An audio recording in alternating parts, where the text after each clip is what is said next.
संभवे गुरुवे नमः, संभवे गुरुवे नमः, संभवे गुरुवे नमः।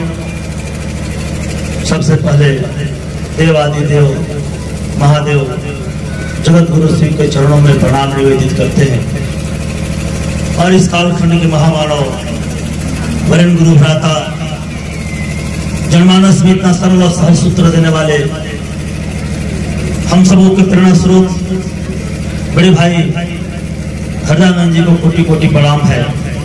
उनकी अर्धांगिनी दीदी नीलम आनंद को प्रणाम है और शिव शिष्टता की विचार को जनमानस तक पहुंचाने वाले तमाम देवी तुल्य माताओं बहनों को मेरा कोटि कोटि प्रणाम है।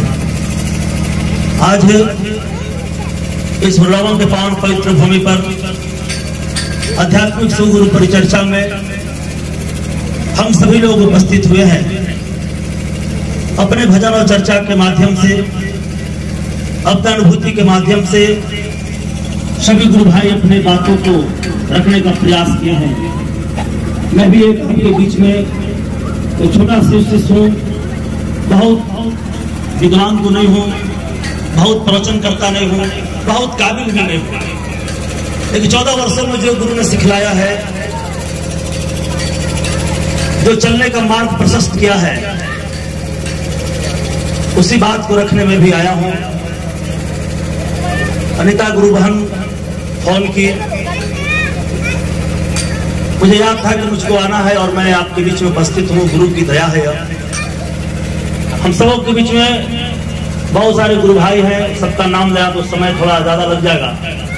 इसके बावजूद मैं कहूंगा कि सभी गुरु भाई के सहयोग से कार्यक्रम बहुत सफल हो रहे हैं और आज बड़े भाई हरदानंद साहब का सपना साकार हो रहा है। आज से बहुत वर्ष पहले वो अपने चर्चा में बोले थे कि गुरु की चर्चा वहां तक पहुंचेगी जहां पहाड़ की कंदराओं हो,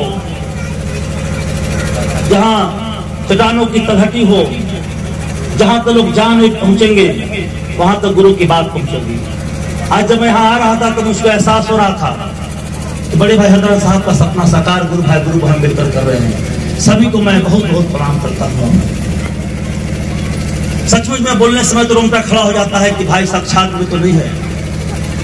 निश्चित तौर पर वो सूक्ष्म सत्ता में चले गए हैं हरदानंद साहब, दीदी नीलम आनंद, लेकिन वो जहां भी साक्षी है और गुरु भाई गुरु बहन के तल पर उतर रहे हो। श्री गुरु आपके केंद्र बिंदु पर है, वो आ रहे हैं, तभी हमारे आपके पास एक कार्य करने का जो गति मिला है, जो ऊर्जा मिला है, वो कार्य हम सभी लोग कर रहे हैं। हम उनके लिए दया मांगे। जो बड़े भाई संजय भैया यहाँ पर नहीं है, हॉस्पिटल में है, लेकिन वो हम लोग को चलने सिखलाए, बात करने सिखलाए, बोलने सिखलाए। उन्होंने गुरु की चर्चा शुरू की, लोगों ने मजाक किया, इसके बाद वो संकल्प को मजबूत रखे और वो शारीरिक रूप से आज हॉस्पिटल में है, स्वस्थ नहीं है। गुरु की दया है, लेकिन फिर भी वो जहां भी है, जैसे भी गुरु चर्चा वो कर रहे हैं, लोगों से डायलिसिस होने के बाद भी 2 घंटा बात करते हैं। बड़ी बात है, गुरु की दया ही है कि घबराए नहीं, वो हमेशा परिस्थितियों से लड़ रहे हैं। बहुत सारे गुरु भाई गुरु बहन यहाँ अपनी बात को रखे। मैं सुन रहा था 3 सूत्र जो साहब ने दिया है, दया मांगो, चर्चा करो, नमः शिवाय से गुरु को प्रणाम करो, हम सब कर रहे हैं और हम सब समझ भी रहे हैं बात को। मैं इतना कहूंगा आपको, अगर आप कुछ समझकर समझने आए हैं तब तो गुरु चर्चा आपका सफल है। ज्यादा हम समझाने आए हैं तब तो अहंकार पैदा हो जाएगा।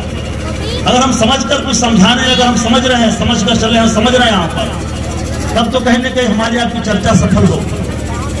लग जाएगा कि मैं ही इसका हमको कर रहा हूँ, मेरे सिवा होगा नहीं, तो गुरु से अहंकार को तोड़ देते।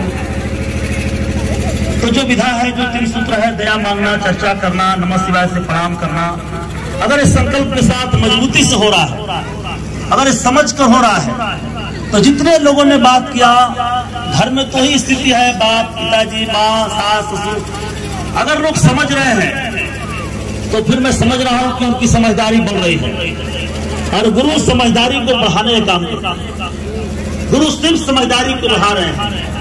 आप यहाँ से आए हैं, अभी यहाँ बैठेंगे, घर में जाएंगे, लोग आपको क्या बोलेंगे, आपकी समझदारी पर निर्भर करता है आप जवाब क्या देंगे। अगर कोई समझदारी छोटी है तो लड़ जाएंगे आप, गुस्सा आ जाएगा, क्रोध आ जाएगा। अगर गुरु के सानिध्य में सीख रहे हैं, समझदारी बड़ी है तो आप गंभीर हो जाएंगे, थोड़ा नम्र हो जाएंगे, थोड़ा झुक जाएंगे। और जो व्यक्ति झुक गया, जो गुरु कहता है कि झुको, शिष्य है, सीखता ही वो है। हम निरंतर अगर सीख रहे हैं तो 3 सूत्र हमारा कामयाब है। नहीं तो कितना भी हम बातें कर ले, सिर्फ बातें रह जाएगी, सिर्फ बातें रह जाएगी। इस बात ओंकार जी बोले, आमोद भैया बोले, ठीक है, बहुत सारे कमलेश जी बोले होंगे, हमारे ओंकार जी, तमाम लोग भी बात को रखे होंगे, गुरुबहना बात को रखी। हम लोग भी बात को विशेष कुछ करने नहीं आए। मुझको एक ही लगता है कि चर्चा को बहुत दबाव में लेने का जरूरत है। साहब ने बोला बहुत दबाव में लोगों तो अलगाव पैदा हो गया, और भाव में लोगों तो लगाव पैदा हो गया।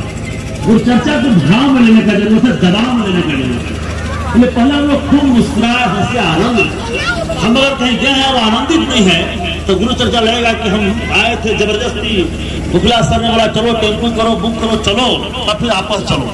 देखा हम उनके वजह से आए, हम न उनके वजह से आए हैं न इनके वजह से आए। हम गुरु चर्चा करने, समझने, जानने, सीखने आए हैं। और सीखने की जब बात होगी तो हम सीख रहे हैं बात के साथ। और यहाँ बड़ा अच्छा जगह भी है, क्योंकि हम बहुत पत्रकार बंधु होंगे।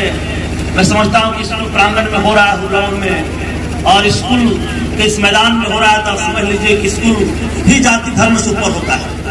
और मेरे गुरु शिव भी जाति धर्म संप्रदाय मेरी गरीबी से ऊपर है। हम सांसें ले रहे हैं, कहाँ पूछ के ले रहे हैं कि सांस ले कि नहीं ले, वो जाति नहीं लेगा, वो नहीं लेगा। सूर्य की रोशनी के लिए कहाँ पूछ रहे हैं कि वो कहाँ जाएगा, नहीं जाएगा। सूर्य की रोशनी के लिए सब घरों में जा रहा है। आप दरवाजे खिड़की बंद कर लो, दोस्त उसका नहीं, दोस्त हमारा है। आप निकल रहा है तो गलती हमारा है, हम दरवाजे खिड़की बंद कर रहे हैं। तो गुरु का ज्ञान जो है वो निरंतर प्रवाह में रहा है। आप जहाँ भी हो, जैसे भी हो, जिस स्थिति में है, हमें गुरु चर्चा करनी है। लेकिन हमारी इच्छाएं इतनी बढ़ गई है, इतनी इच्छाएं हमारी बढ़ गई है, हम गुरु से जिससे जुड़े नहीं है, इससे मांगने हमें नहीं आ रहा है। और हम मानस के रूप में जब कुछ मांग, अरे घटनाएं जो घट रही है जो लोग कुछ जहाँ तक हम समझते हैं कि एक प्रसंग आता है, एक इच्छाराम नाम का आदमी है और इच्छा लेकर जाता है कि मैं इतना दिनों से कार्य कर रहा हूँ और मेरी कोई इच्छा ही नहीं पूरा हो रहा है, बताइए मैं इच्छा कैसे पूरा करूँ। वह गुरु के पास जाता है और कहता है कि आप ऐसा आशीर्वाद तो मुझको हमारी सब इच्छाएं पूरी हो जाएगी। गुरु ने कहा कि ठीक है, चिराग लो, तो चिराग है, इसको रगड़ लोगे तो दिन निकल जाएगा, और जब दिन निकल जाएगा तो मांगो तुमको मिल जाएगा। और इच्छा को पूरी करने के लिए क्या करता है कि वो रगड़ देता है उसको और चिन्ह प्रकट हो जाता है और कहता है क्या चाहिए तुमको दो। सोचता है बेचारा, चला तो समझा नहीं था। सभी गुरु भाई हमको देख रहे हैं, सारे गुरु भाई मतलों से हो या जहाँ जहाँ का है, सब लोग ये बात जरूर करेंगे, समझना है। इसको बड़े भाई हरिराम साहब ने इतना सरल सूत्र जनमानस में जनरलाइज किया है कि नफरत को मिटाकर मोहब्बत का पैगाम दिया जाए।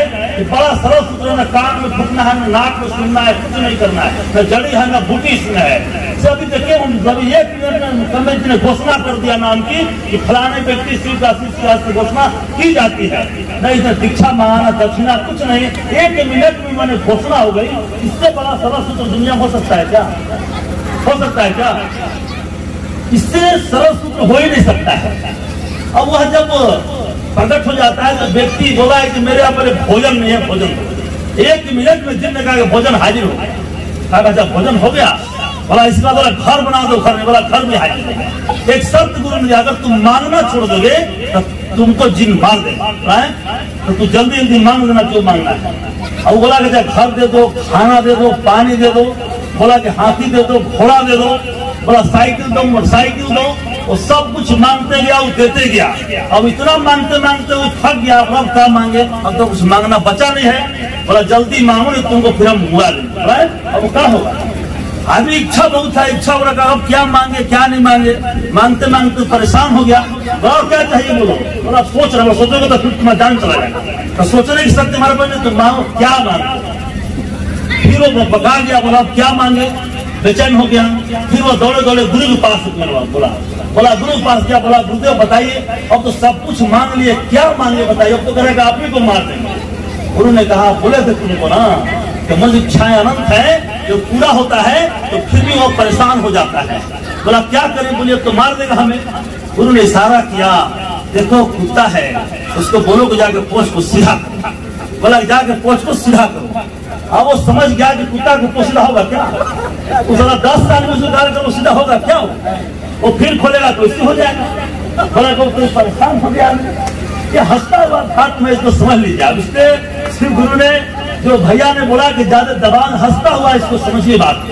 ये कहने का मतलब मेरा यह सिर्फ है कि हम को समझना यह है, हम जिस इच्छा को लेकर आए हैं, जो गुरु भाई कह रहे हैं, हम संसार की इच्छा को लेकर यहाँ पर आए। नरेश ने जो टीचर थे उसने बोला, बहुत सारी बातें लोगों ने कहा कि हम डॉक्टर बनने के लिए मांगते हैं, इंजीनियर बनने के लिए मांगते हैं, छोड़ देते हैं। ये हमारी आपकी समझ, हमको आपको समझना है। इस बात को समझने के लिए हमको आपको गहराई में जाने का जरूरत है। जब हम गहराई में जाते हैं, जब इस बात को हम समझते हैं, जब इस बात को हम समझ जाते हैं, तो मुझको ऐसा लगता है कि गुरु हमारे आपके बीच में समझ पैदा करते हैं।